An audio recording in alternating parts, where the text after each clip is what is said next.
we just maybe get a rundown of the 6 selections you guys made? Yeah. Well, can you? I can help. Start with William Hackinson. Yeah, William Hankinson's a player that we've known very well, playing in the international events and in Sweden. You got your big range of defenseman that skates well, has nastiness. Like, I think you guys all know how we play and what we want out of our defensemen to be able to hold tight gaps and play fast defensively, and he fits that style of play perfectly. Wiggo Sorensen.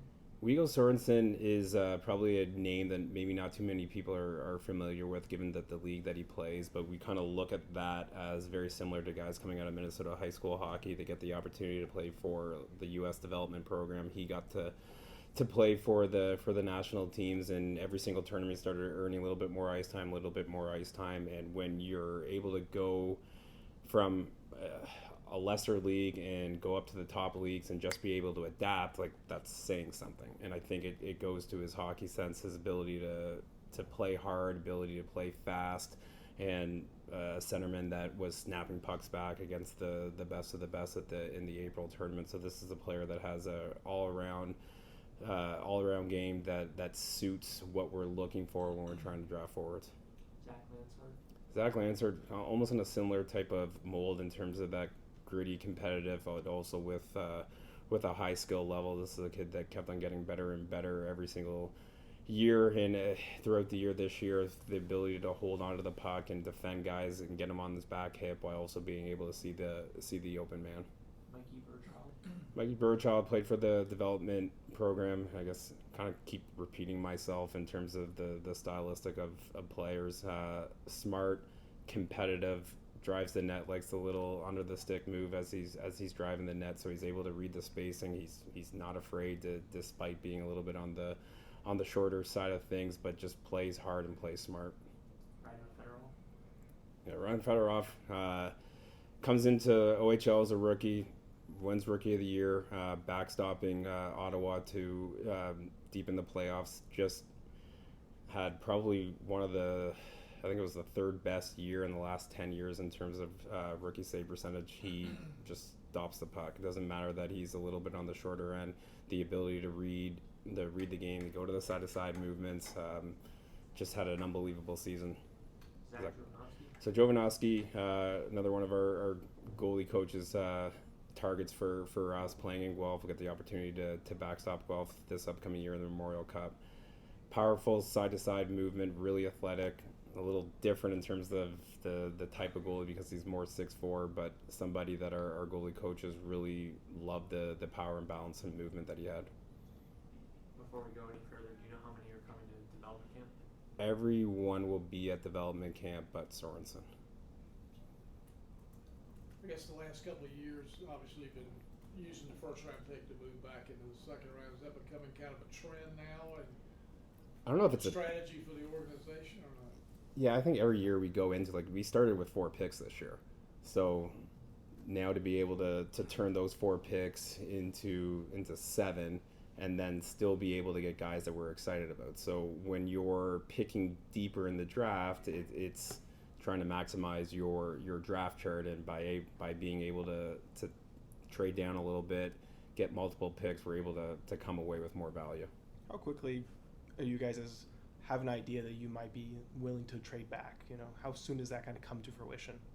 It doesn't really. You start having conversations. Well, really, you start planning it after your list is done and just taking a look at where certain opportunities may be based off of what other teams have, what your list looks like, and then when you're 5 to 10 spots away, teams start calling to say this is what we may be doing, and we got to sort of counter it. We got to take a look at where those picks are, who might be on the board, what could happen. So it's a little bit of calculations in terms of what you want to do and how to maximize your draft board. You talked a little bit on Wiggo Sorensen. You said maybe not as well, scouted, but what made you guys so confident? Because I think I was heard on the broadcast, nobody had ever been drafted out of his league before. Yeah, like I think it's how we talked about it with our staff is no different than how I explained it here, is that we have this type of problem in North America all the time. You have a player playing in a lower level and they get the opportunity to play at, if we're taking Minnesota high school hockey, which is more well known, but it's not the same as the USHL or when they get to go to the Five Nations tournament. So we take how he played at that Five Nations tournament and we're evaluating it against the best of the best, and he continues to do it. And so if you can just play no matter what pace you were previously at, that's impressive. So no different than Brad Nadeau going from the BCHL to NCAA, it clicks. And so Viggo Sorensen goes from a lower level, no disrespect to it, but it's not as good as the international tournaments, and it just clicks. Like that's not easy, and he's able to do it tournament after tournament. It gives us confidence that if he were there all year, he'd be talked about much differently. Big news at the end of the draft would be acquiring the rights to John Carlson. Would you be willing to maybe pull back the curtain on how long that took to come together, and would you confirm that the team is trying to sign him? Yeah, I think Eric mentioned last night, like we're always trying to get better, and a move like that is no different. Just trying to make sure that we are always in a position to look at every opportunity to try to get better. Did they come together quickly here at the end of the draft, or is that something you guys have been talking about all day? A few days. No, it's just, again, we have lots of conversations about different things in terms of what options may be available, whether it be different trading back or opportunities on pro scouting side of things. And when teams call, we just try to operate of what is the best decision to help the team moving forward. We asked Eric last night a little bit about the Chicago Wolves run that they had this season. What impressed you most about reaching the Calder Cup finals with that group? Yeah, they had an unbelievable season. I think at different points in the year they showed their mental toughness. I go back to 2 games in Cleveland where they were down by 5 goals and they battled back to win. And so fast forward to the playoffs, they go to Colorado down 2 and win both games. So that ability to deal with disappointment or challenges and rise above it is only going to help every single one of them on the team.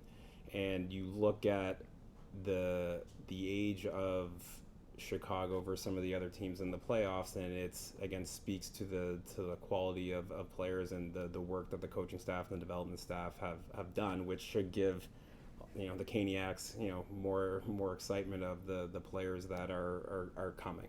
So they had an unbelievable year. Spiros, the whole coaching staff, Peter Harold and the development staff did with our players, and probably only bigger things to come for them next season. Looking at that Wolves roster, it looks like 9 players, upcoming RFAs. Do you know who may or may not be receiving qualifying offers for you guys? Yeah, we'll get to all of that before Monday at 5 p.m. You brought up Spiros a moment ago. Removing the interim tag from him just before the playoffs, how easy of a decision was that? And what did you like most of the job he did after an in-season change?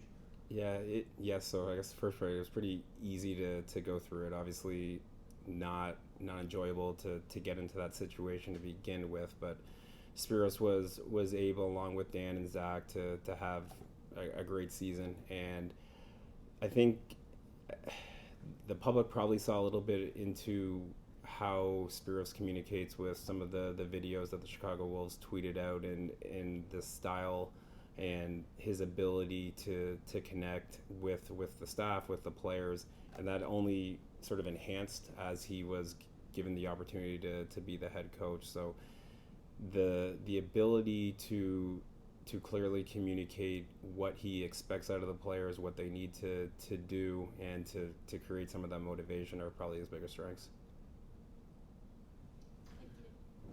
KK seems to be the odd man out, and he wasn't moved today.